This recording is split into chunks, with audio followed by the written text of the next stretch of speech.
کسی دیہات میں ایک نبینا بڑھیا اور اس کی بیٹی رہتی تھی۔ باپ کے مرنے کے بعد اس کی بیٹی ہی بڑھیا کا واحد سہارا تھا۔ بڑھیا نے اپنی بیٹی سے کہا، بیٹی تم مجھے بہت عزیز ہو، میں نے کچھ پیسے اکٹھے کر رکھے ہیں اور 10 تولے سونا بھی تیرے جہیز کے لیے سنبھال کر رکھا ہوا ہے۔ میری یہ خواہش ہے کہ تیری شادی ہو جائے اور شادی کے بعد تو مجھے کسی اولڈ ہاؤس میں بھیج دے۔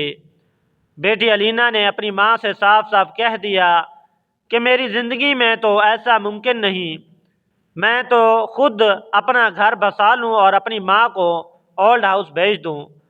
تقریباً ہر رات ماں اور بیٹی میں یہی بحث ہوتی۔ ماں شادی کی نصیحت کرتی جبکہ بیٹی انکار کر دیتی۔ ایک رات بڑھیا کے گھر چور آیا، دونوں ماں بیٹی اس وقت سو رہی تھی۔ چور نے بڑھیا کے منہ پر کپڑا باندھا اور پھر اسے چارپائی کے ساتھ باندھ دیا۔ اس کی بیٹی علینا کو قمیص سے پکڑ کر بڑھیا سے کہا کہ گھر میں جتنا بھی مال اور زیورات ہیں میرے حوالے کر دو ورنہ تیری بیٹی کو بے آبرو کر دوں گا۔ اگرچہ تو دیکھ نہیں سکتی مگر اپنی بیٹی کی سسکیاں اور چیخیں ضرور سن پائے گی۔ بڑھیا نے چور سے کہا کہ میری بیٹی کو چھوڑ دو، فلاں صندوق کی تہ میں 10 تولہ سونا اور پیسے پڑے ہیں، یہی میری جمع پونجی ہے جو میں نے اکٹھی کر رکھی تھی اپنی بیٹی کی شادی کے لیے۔ چور نے صندوق کھولا، زیورات اور نقد اٹھائی اور وہاں سے روانہ ہوا۔ علینا روتے ہوئے اپنی ماں کے ہاتھ پیر رسیوں سے کھولے اور روتے ہوئے کہا، اماں اب تو مجھے چھوڑ کر کبھی شادی نہیں کرو گی، اب تو زیورات ہی نہ رہے اور نہ ہی شادی کے پیسے۔ یہ کہتے ہوئے دونوں ماں بیٹی ایک دوسرے کے گلے لگ کر رونے لگے۔ اب وہ اپنا یہ غم نہیں بھولے تھے کہ نقاب پوش چور واپس آ گیا۔ بڑھیا نے کہا، تو واپس کیوں آیا ہے؟ گھر میں سب یہی مال تھا جو تیرے پاس ہے۔ چور نے کہا، سب سے قیمتی مال تو میں چھوڑ کر جا رہا تھا۔ یہ کہتے ہوئے اس نے بڑھیا کو دوبارہ چارپائی کے ساتھ باندھ دیا اور اس کے سامنے اس کی نوجوان بیٹی کو داغدار کیا۔ اس کی بیٹی چیختی رہی، چلاتی رہی مگر اس کی مدد کے لیے کوئی نہ آ سکا۔ صبح ہوئی یہ بات مشہور ہو گئی کہ بڑھیا خود کو آگ لگانا چاہتی ہے جبکہ گاؤں والے ایسا کرنے سے روکتے ہیں۔ گاؤں کے رئیس تک جب یہ خبر پہنچی وہ بڑھیا کے پاس آیا اور اسے صبر کی تلقین کی۔ بڑھیا نے غصے سے کہا، اگر تیری نوجوان بیٹی کو تیرے سامنے بے آبرو کیا جاتا تو کیا تو صبر کر پائے گا؟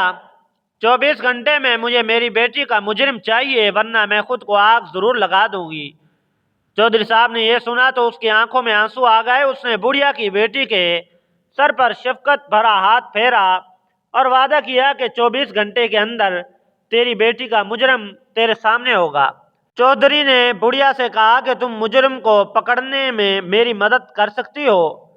وہ کہنے لگی، بیٹا میں اس آواز کو کبھی نہیں بھول سکتی، باقی اس کی شکل نہ میں دیکھ سکتی تھی کیونکہ میں اندھی ہوں اور نہ علینا دیکھ سکتی تھی کیونکہ اس نے چہرے پر نقاب باندھا ہوا تھا۔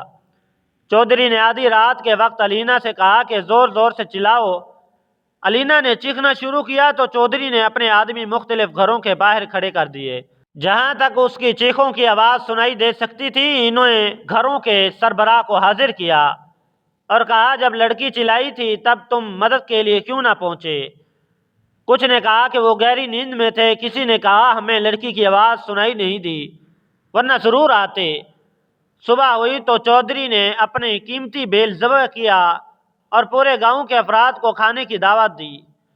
ہر ایک فرد کے سامنے بھنے ہوئے گوشت کا بڑا سا ٹکڑا رکھا۔ جب سب کھانا کھانے میں مشغول تھے تب چودھری بڑھیا کے ساتھ ہر ایک فرد کے پاس آتا اور باری باری سب کو سلام کرتا۔ وہ چودھری کے سلام کا جواب دیتے اور بڑھیا آواز پہچاننے کی کوشش کرتی۔ جب سب افراد نے سلام کا جواب دے دیا تو بڑھیا نے کہا، ان سب میں وہ آواز سنائی نہیں دی جو میرے کانوں نے پچھلی رات سنی تھی۔ چودھری نے اپنے خاص ملازم سے کہا کہ گاؤں کا کوئی فرد رہ تو نہیں گیا؟ ملازم نے کہا کہ امام مسجد کے علاوہ سب لوگ دعوت میں موجود ہیں۔ چودھری نے اس کو بلوایا اور بڑھیا کے سامنے اس سے بات کی۔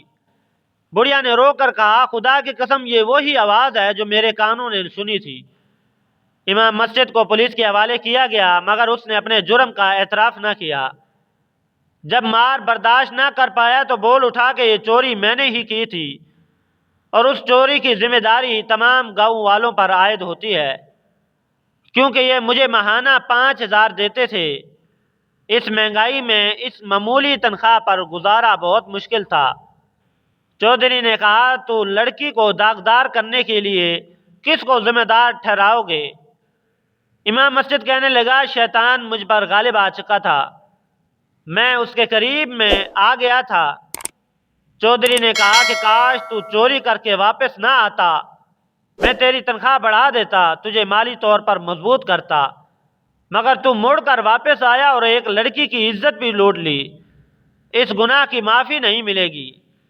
اسے پولیس کے حوالے کر دیا گیا اور علینا کی شادی چودھری نے اپنے بیٹے کے ساتھ کر دی اور بڑھیا کو ماں کا درجہ دے کر اپنے گھر میں ہی ٹھہرا دیا۔ جی تو معزز خواتین و حضرات، یہ تھی آج کی ویڈیو پسند آنے کی صورت میں اسے لائک کریں، کومنٹ میں اپنی رائے کا اظہار ضرور کریں۔ مزید اس طرح کی ویڈیوز دیکھنے کے لیے ہمارے اس چینل کو سبسکرائب کر کے ساتھ میں موجود بیل آئیکن کو بھی دبا دیں تاکہ ہر نئی آنے والی ویڈیوز کا نوٹیفیکیشن آپ کو بر وقت موصول ہو سکے۔